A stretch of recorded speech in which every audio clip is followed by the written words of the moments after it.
Today on the Bandrew Says podcast, we'll be discussing YouTube policing off-site behavior and a couple of other things, so go ahead and stick around. Let's start by discussing YouTube policing off-site behavior. This came to light because YouTube banned a specific channel from the YouTube Partner Program. That channel is called Nelk, or the Nelk Twins, and it all stemmed from a tweet. The tweet that led to this came from somebody named Taylor Lorenz, and to be completely clear, you should not contact this person. Do not message them. Do not tweet at them about this. That is not the intention of this. I am just covering this because I think this could impact creators. The tweet said, YouTubers known as Nelk Boys, after hosting an Open Up Gyms protest and partying their way through LA, are now traveling to colleges encouraging students to ignore COVID restrictions to party. Please watch these videos. This is what they're promoting to their 3.5 million young followers. And then Team YouTube replied to Taylor and said, if a creator's off-platform behavior harms our ecosystem, we take action to protect the community. We suspended the Nelk channel from the partner program because they encouraged large numbers of people to disregard social distancing guidelines, creating a large public health risk. At this point, I think YouTube has only banned people from the YouTube Partner Program based on their non-illegal off-site behavior. I don't think they have outright banned anybody or deplatformed them completely or deleted their channel based on their off-site behavior, but I would not be surprised if that is the next step that comes from all of this that is developing right now. And here's the thing, I completely understand why YouTube would ban somebody from the YouTube Partner Program because of their off-site behavior. It's because some people are either so dumb or they are arguing in bad faith that YouTube hosting that person's content or YouTube allowing somebody in the YouTube Partner Program is YouTube supporting every single thing that that channel owner believes and has ever said and will ever say in the future. I don't think anybody truly believes that, but apparently some people do, or they are pretending like they do. So in my eyes, it makes perfect sense why YouTube would ban somebody. I don't support it, but I understand why they would do that. And I don't think that it is inherently YouTube's fault. I think it's the fault of people who are so stupid that they make that argument. I think that's the beginning of the issue, and then YouTube going ahead and giving into these people is YouTube's fault. YouTube banning somebody from the YouTube Partner Program for off-site behavior is their fault. I think that's the issue with a story like this. It's easy to understand why YouTube took the actions that they took, but at the same time, it's also easy to understand that this could ultimately be a bad thing for the platform and be detrimental to the future of YouTube. The reason I think that is I don't think it's going to end with people being kicked out of the YouTube Partner Program. I think over the coming months and maybe over the coming years, we'll start to see channels completely banned and deplatformed based on their off-site behavior and their off-site activities. The thing that's concerning about this to me is I don't foresee YouTube enforcing these rules evenly or consistently across the political aisle or across different genres of content on YouTube. Going back to the tweet, they state they want to protect the YouTube ecosystem. Understood. Understood. You want to stop supporting channels and content that could harm YouTube as a whole. Understood. Well, what about all those news outlets who write these hit pieces on YouTube that are illegitimate or misleading or poorly framed? What about all of them? Would they not face being kicked out of the YouTube Partner Program? Why wouldn't they? Their actions are directly causing harm to YouTube, to the YouTube ecosystem. You would expect them to be kicked out of the YouTube Partner Program. Have they? No. No, they have not. And not only have they not been kicked out of the YouTube Partner Program, not only have they not been deranked in the search algorithm and the recommendation algorithm, they have been surfaced. They have been pushed to the top. They are the top tier. They are what everybody gets recommended on the front page. No matter how many times I say I am not interested in this breaking news, stop recommending it to me, it always comes back, and it's always these news outlets who have written hit pieces and talked tremendous amounts of crap about YouTube, trying to get people to not trust what is being posted on YouTube and to not support YouTube in the slightest. Their actions directly harm YouTube's ecosystem, yet they are not being treated equally to this Nelk channel, who I have no idea who they are. I don't know what kind of content they make. I don't support what they do. I don't give a crap. I don't think that this is a road that is going to be good to go down. That's the moral of the story. I think this could potentially be very dangerous. I understand it's a private platform. They can do whatever the hell they want. They can kick whoever they want out of the YouTube Partner Program. And I can say I'm scared that they are not going to enforce the rules consistently based on the channel owners and the channel personalities' political beliefs or political leanings or the genre of content that they make. That's concerning to me. But we have to go somewhere, which we haven't been in a while, so let's go ahead and head to the Conspiracy Corner.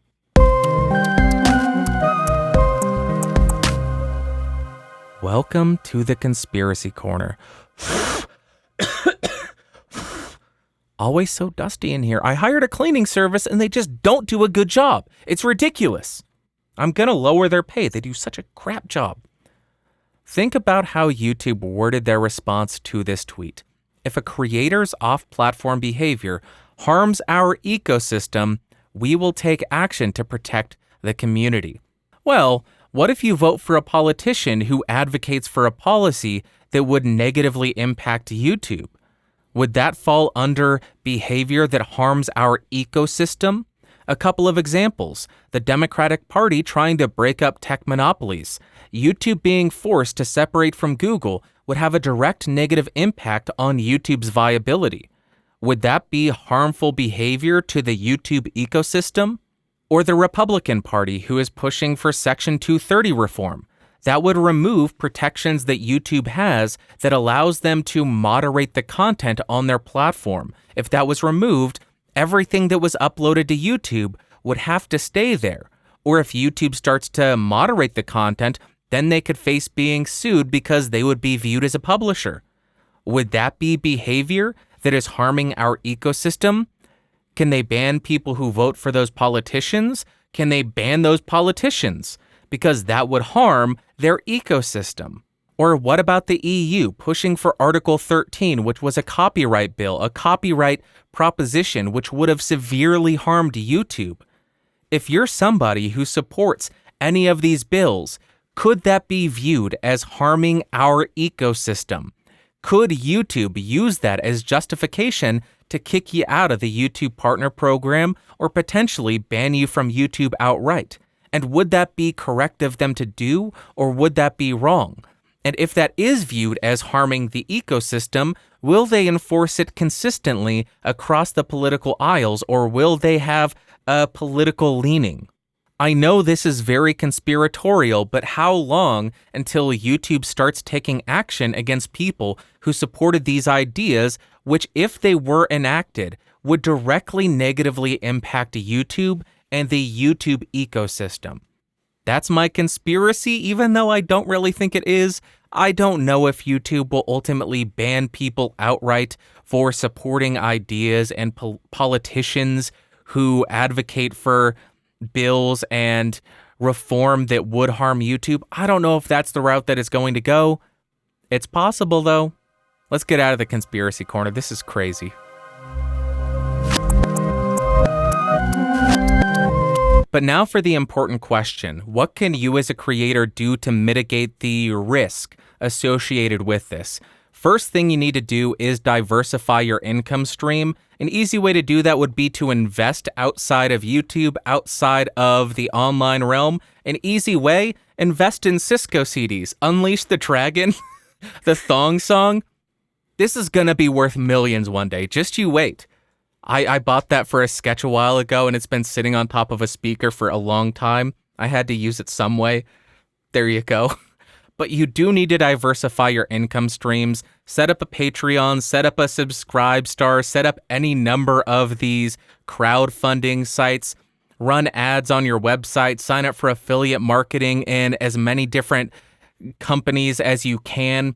Get as many different income streams as you can, so if one of them dries up or disappears overnight, you are not left out on the street, you are not completely broke, you still have income coming in to continue functioning in your content creation. And secondly, make some preparations for other websites where you can host your videos in case YouTube does go off the deep end and start banning people outright for their political beliefs or the politicians that they support. Sign up for, I don't know any of them, these alt tech companies. There are so many different YouTube competitors now. None of them seem to be very popular, but you can upload your videos to them and prepare for this in case you do get kicked off of YouTube. I have not started to do this because I have all my videos on a server. If I do get banned, if YouTube does delete me, I will upload a set number of them, and then I'll use that as an excuse to go back and re-record reviews of other microphones that I have done 4 and 5 years ago. The Snowball Ice, the Yeti, all of these older microphones that are still pretty popular, I would use that as an excuse. So you need to diversify your income streams, you need to have backup media hosting set up, and you need to have your own website. Link to your own website whenever you can. Go to bandrewsays.com, go to bandrewscott.com, go to podcastage.com, go to geeksrising.com. All websites which may not be the most valuable websites in the world, yet they are aggregates for my content.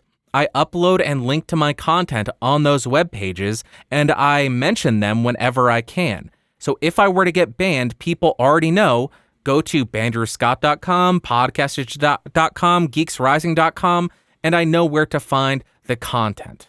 I know that I sound like a broken record because I say this at least once a month, but whenever I get the opportunity, I want to say it, I want to remind people, because this may be the first episode of this show that somebody hears. They will not have heard that. They will not have been told to diversify your income, diversify your hosting, and own your own space on the internet, which would be much more difficult for somebody to kick you off of. I hope that helped you. That is it for the news, or at least the news analysis. A couple of weeks ago, I got criticized, maybe, for only answering questions. They asked, is this now the Podcastage Q&A? Thanks a lot, Up All Night. Appreciate it. To illustrate why sometimes I will only answer questions, I went ahead and headed over to a tech news website and pulled a bunch of articles, and I want to send it over to my news correspondent, my political commentator correspondent, and let them share with you some of the news stories which I don't find interesting in the slightest, because politics sucks. And guess what? This is not a political show. It's not a political show, so we are not going to get into politics. Let's go to the political correspondent. Take it away, Jim Jorgensen.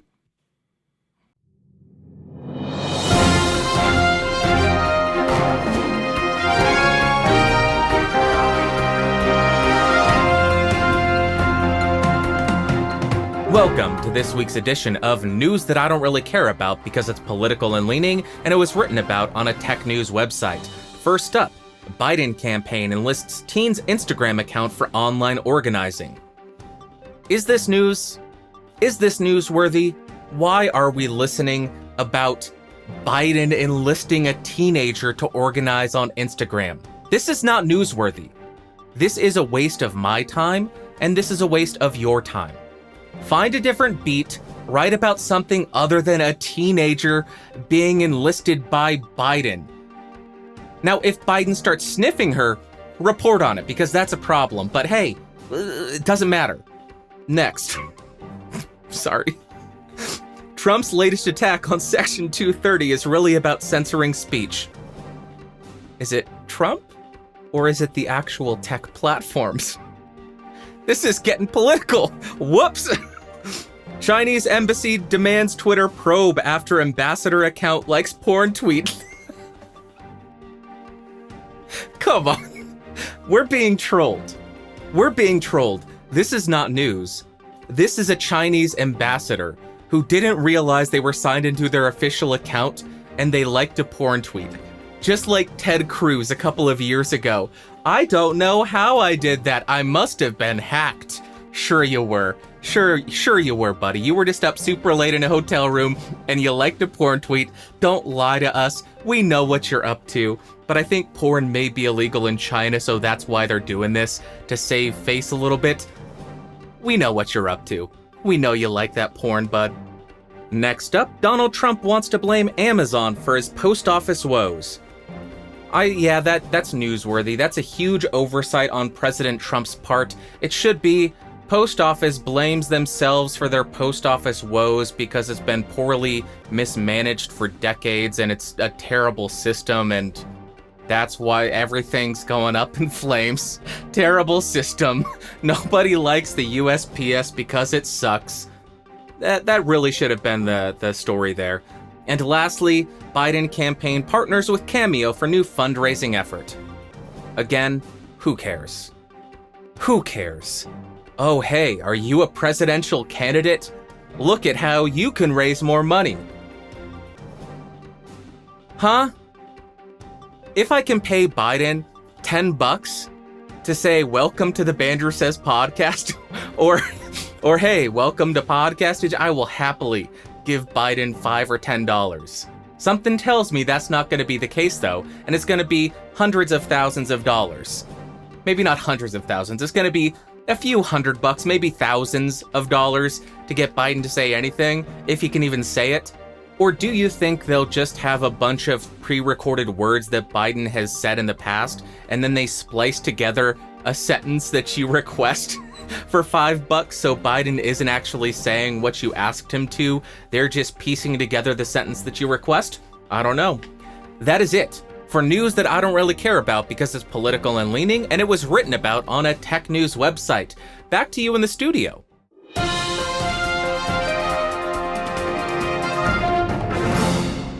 There you go. That is why I don't talk about politics, because those headlines, those stories are uninteresting, and it doesn't fit with the context of this show.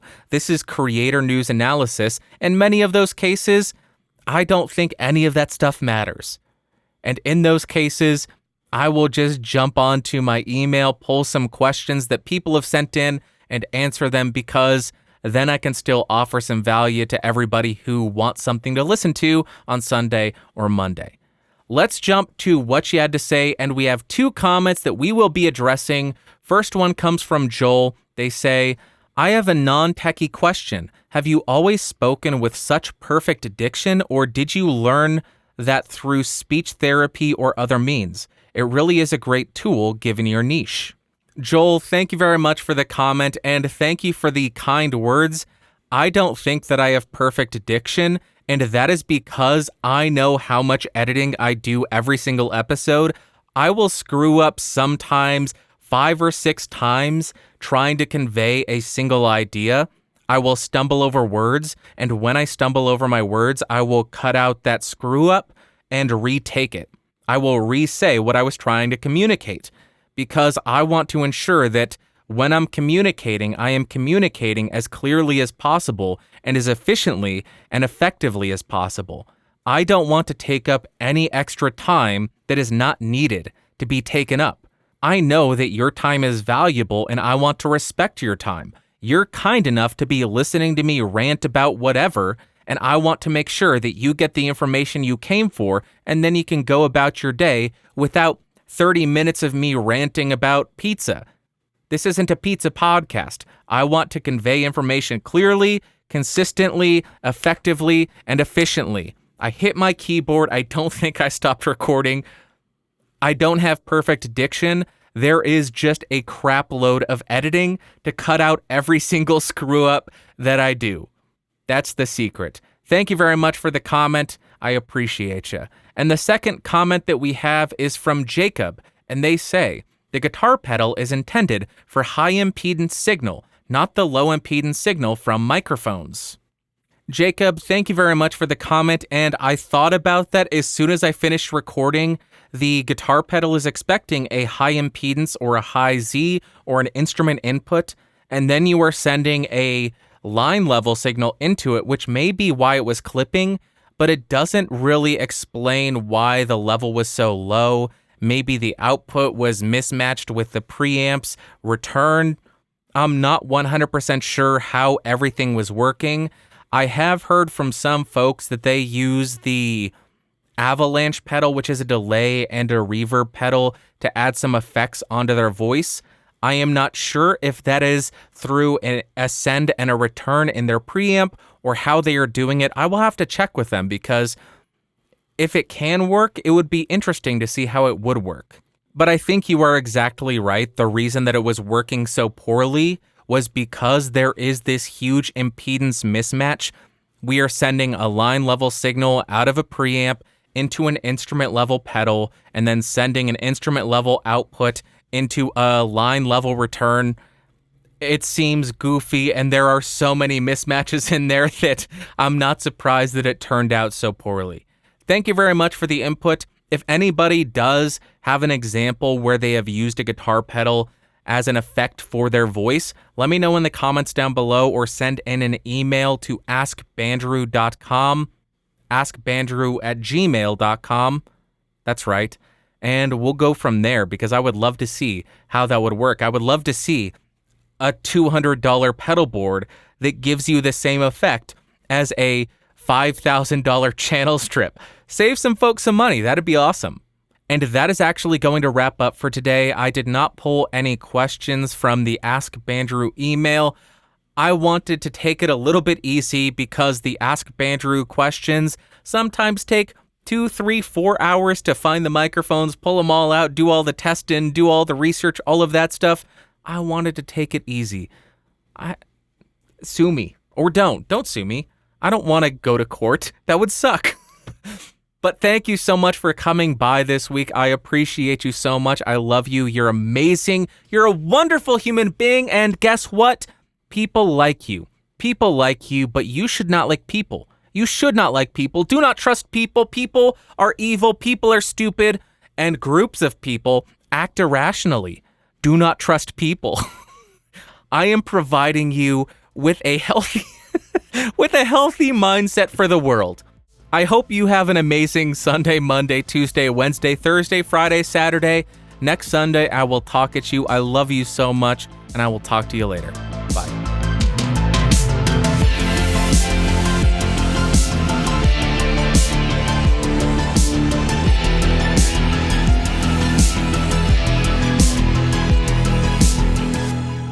This has been a Geeks Rising production. Your executive producer is Bandrew Scott. For more information, head over to www.geeksrising.com.